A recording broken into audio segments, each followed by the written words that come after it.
Nintendo absolutely flooded the gates with titles, giving us everything from massive 3D gorilla platformers to Samus Aran on a cosmic motorcycle.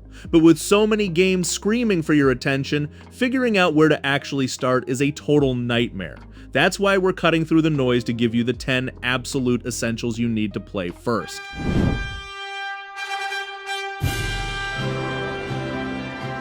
Alright, so remember back in the day when playing Dragon Quest VII meant kissing 100 hours of your life goodbye just to scour every single pixel for a hidden rock fragment? Well, Square Enix and Hexadrive finally dropped Dragon Quest VII Reimagined, and honestly, it's a massive facelift that alters the structural vibe while keeping that old school JRPG soul completely intact. The first thing that absolutely smacks you in the face is the visual direction. They went full diorama style in Unreal Engine 4, blending these incredibly vibrant, toy-like miniature environments with Akira Toriyama's legendary timeless character designs.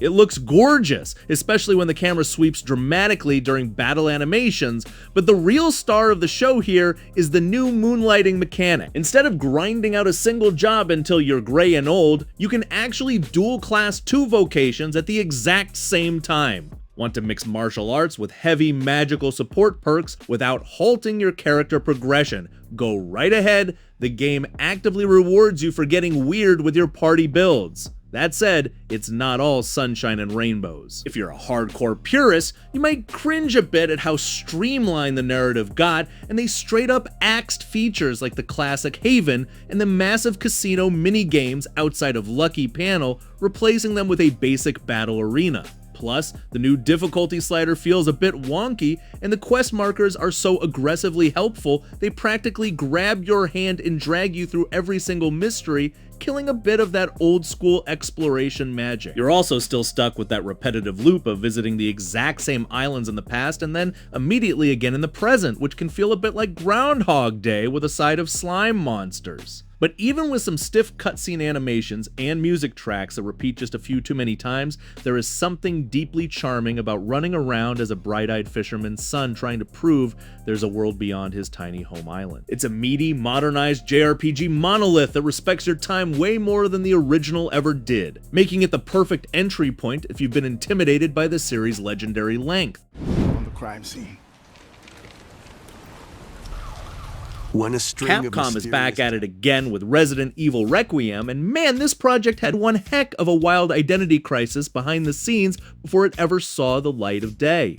It originally started its 6-year development cycle as an open-world online multiplayer game. Yeah, let that sink in for a second, before the dev team thankfully realized that's not what the survival horror fanbase actually wanted and hard rebooted it into a conventional single-player nightmare. Directed by Koshi Nakanishi, the guy who successfully saved the franchise back with RE7, the result is this fascinating split-personality game that bounces you between two completely different perspectives and play styles.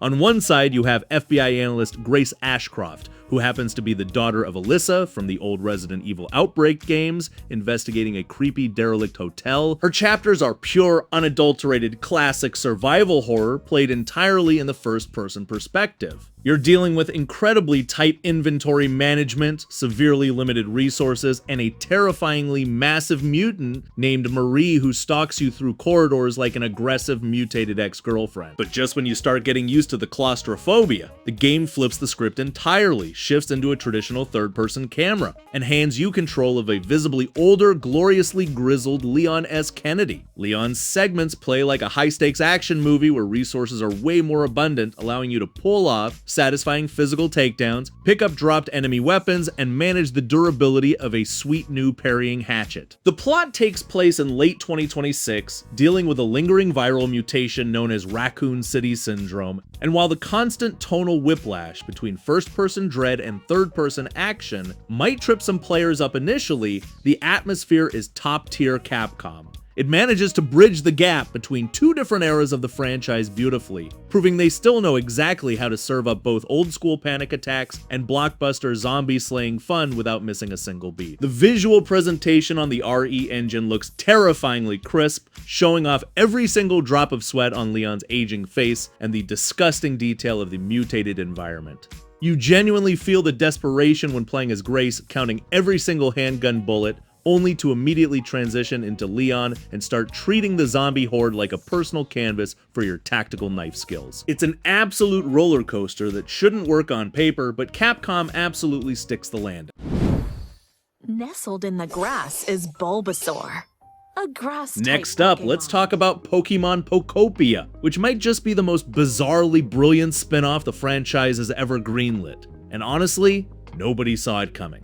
Game Freak basically looked at the hardware power of the new Nintendo Switch 2 and decided to team up with Omega Force, the folks famous for Dragon Quest Builders 2, to deliver a social simulation sandbox that feels like a fever dream mashup of Minecraft, Animal Crossing, and Viva Pinata. The premise alone is absolutely wild. Humanity has entirely abandoned a post-apocalyptic Kanto region to go live in outer space, leaving all their Pokemon behind in a massive digital storage system. You don't play as a typical 10-year-old kid, instead you control a literal pink blob of a Ditto that stumbles upon a trainer's old Pokedex, morphs into a human shape, and teams up with a massive Tangrowth named, I'm not making this up, Professor Tangrowth. Your entire goal is to clean up the ruined wasteland, rescue dehydrated Squirtles, and build cozy custom habitats to attract more pocket monsters back to the surface. The core gameplay mechanic is incredibly addictive because as you befriend different types of Pokemon, they actually teach your Ditto new environmental moves, letting you smash giant boulders, clear debris,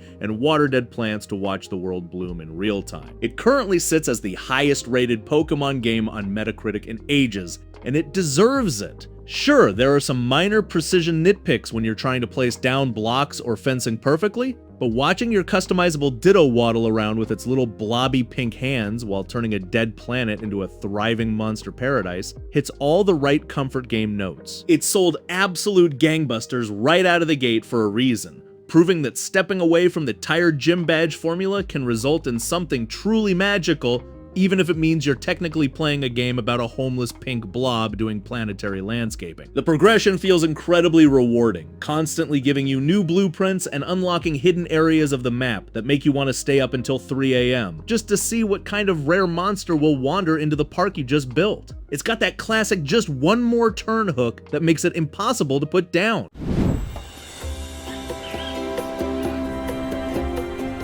Man, it took Nintendo more than 25 years to finally give us a proper 3D follow-up to Donkey Kong 64. But Donkey Kong Bananza is absolutely worth the agonizing wait. Developed by the same geniuses behind Super Mario Odyssey, this feels like they took the sandbox exploration of Mario's hat-throwing simulator and injected it with a massive dose of pure, unadulterated primate rage. You play as the big guy himself, teaming up with Pauline to dive into the core of a hollow planet to stop a corporate mining group from stealing Banandium gems. The absolute standout feature here is the destructible environments. You're not just jumping on platforms, you're violently ripping chunks of the level out of the ground to throw at enemies or casually using them as snowboards. Pauline plays this crucial musical support role, acting as the catalyst to let you swap into 5 ridiculous animal transformations like an ostrich that drops literal egg bombs or a hyper-fast zebra, all tethered to a tight stamina meter. Sure, the camera acts like it had a few too many drinks and tighter cave systems, and the frame rate takes a noticeable dip when you're leveling an entire screen of geometry on the Switch 2, but the sheer tactile joy of smashing everything in sight is incredibly infectious. It's loud, it's chaotic, and it completely reinvents what a 3D platformer can be without forgetting that at its core, it's just really fun to slap the ground as a giant gorilla. If you were burned by the absolute train wreck that was the open world experiment of Dynasty Warriors 9, you can breathe a massive sigh of relief because Dynasty Warriors Origins is Omega Force's massive sweat-inducing apology letter. They abandon the empty maps and return to the core identity of being a glorious one-man army, but they crank the scale up to an absurd degree. We are talking about literal walls of 10,000 soldiers rendering on your screen at the exact same time, making you feel less like a video game protagonist and more like a terrifying human lawnmower clearing a field of ancient Chinese infantry. Instead of selecting from a massive roster right away, you play as a nameless martial artist navigating the political turmoil of the early romance of the Three Kingdoms era, which gives the story actual emotional weight for once. Combat has also received a massive mechanical glow-up. You can't just shut your brain off and mash the light attack button until everyone dies anymore. They introduced surprisingly tight parry frames, perfect dodges, and a weapon proficiency system that practically forces you to switch up your gear to unlock devastating new battle arts. The downside is that purists might get annoyed that you can't freely swap to legends like Guan Yu or Cao Cao from the jump, and the DLC pricing is a bit steep, but watching your nameless hero command entire legions to execute cinematic tactical maneuvers makes up for it. It's easily the most intensely strategic and visually chaotic Muso game in a decade, running beautifully, even if your console fans sound like a jet engine trying to render all those tiny red health bars.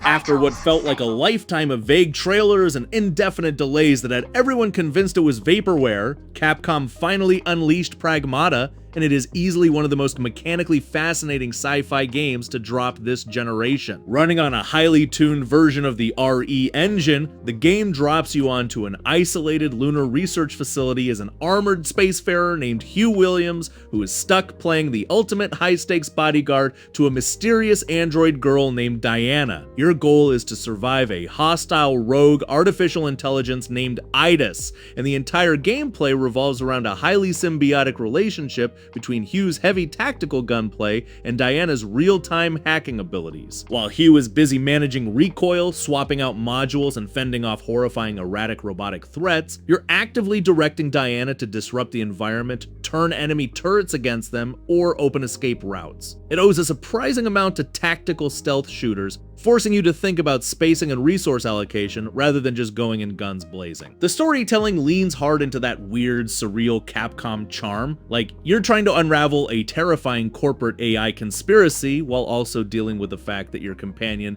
is a little girl who could casually rip a robot's head clean off if she wanted to. It has some pacing lulls when you're navigating the sterile, empty hallways of the moon base, but the cinematic boss fights and the genuine, heartfelt bond that forms between the lead duo completely anchors the experience. It's weird, it's gorgeous, and it proves Capcom is still willing to take massive creative swings on entirely new IPs instead of just coasting on Resident Evil sequels forever.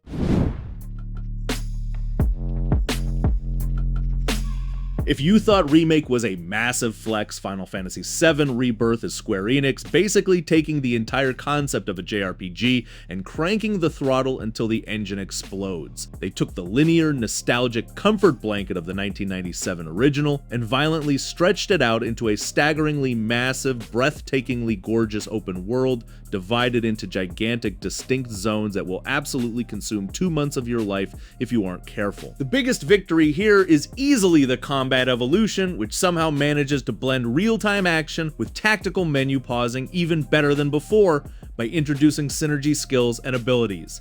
It turns your party into a dynamic tag team wrestling squad where Cloud and Tifa can casually launch each other across the battlefield for devastating aerial combos, or Red can team up with Barrett to create a mobile machine gun fortress without burning a single ATB bar. But let's be entirely honest, you aren't only here for the high-stakes tactical swordplay or the heavy existential dread of Sephiroth messing with the multiverse. You're here because a card game called Queen's Blood has hijacked your entire brain. You will find yourself ignoring the literal end of the world just to track down a random tavern bartender in the middle of the Corel Desert because he happens to own a rare Chocobo card you desperately need for your deck. The game is packed to the absolute gills with this sort of relentless minigame variety, taking you from high-speed motorcycle chases to playing actual piano recitals, wrangling different colored Chocobos that can climb vertical cliffs or glide through the air, and eventually turning the gold saucer into a sprawling digital theme park. That said, the open world structure does occasionally fall into some familiar modern traps, mostly thanks to Chadley,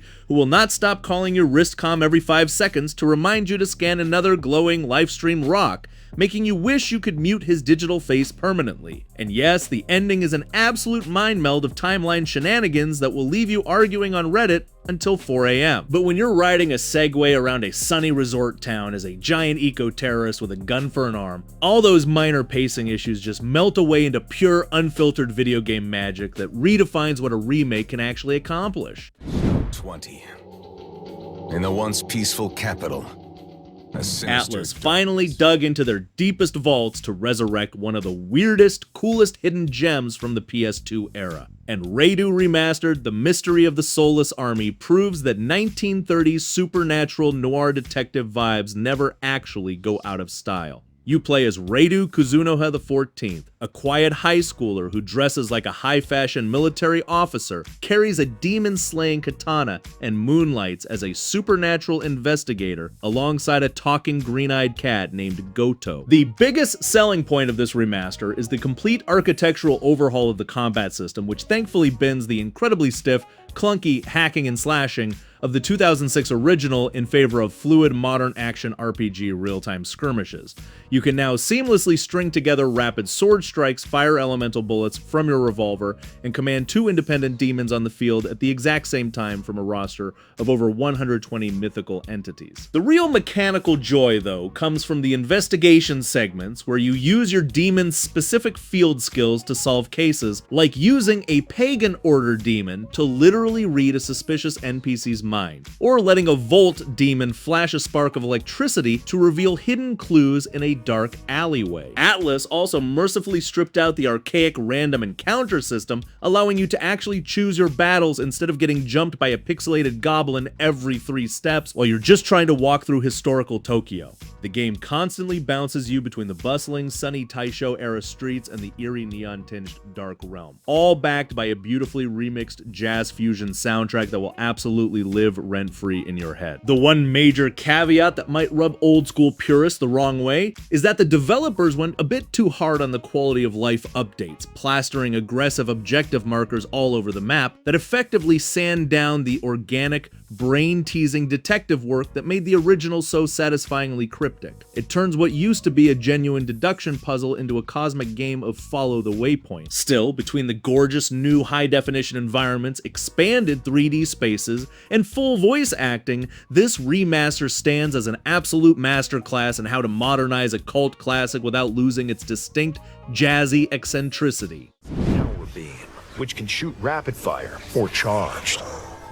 After a development cycle that lasted long enough for toddlers to grow up and get their driver's licenses, Retro Studios finally dropped Metroid Prime 4 Beyond. And the Switch 2 edition is a jaw-dropping technical flex that justifies the generational leap. Playing this thing at a locked 4K resolution running at a buttery smooth frames on TV mode feels less like playing a Nintendo console game and more like hijacking a high-end NASA PC. Samus Aran is isolated on a bizarre, undiscovered alien world called Vuros, and the environmental storytelling hits with that classic heavy atmosphere where every scanned piece of flora or metallic ruins reveals a piece of deep space history. But the dev team didn't just play the hits, they threw a massive curveball into the classic formula by introducing a sprawling hub world called Soul Valley, which you navigate using a high-tech combat motorcycle named the Viola. Yes, you read that correctly. Samus is basically in a sci-fi biker gang now, popping speed boosts and performing defensive maneuvers while drifting across toxic alien dunes. The gameplay gets a huge shot of adrenaline from Samus's new psychic abilities, allowing you to operate specialized mechanisms, see hidden platforms, or pull off guided shots against enemies. If you're playing specifically on the Switch 2, the integration of the new Joy-Con 2 mouse-style controls is an absolute game changer, giving you the kind of twitchy, pixel-perfect first-person shooter aiming precision that removes the classic clunkiness of old-school lock-on console shooters.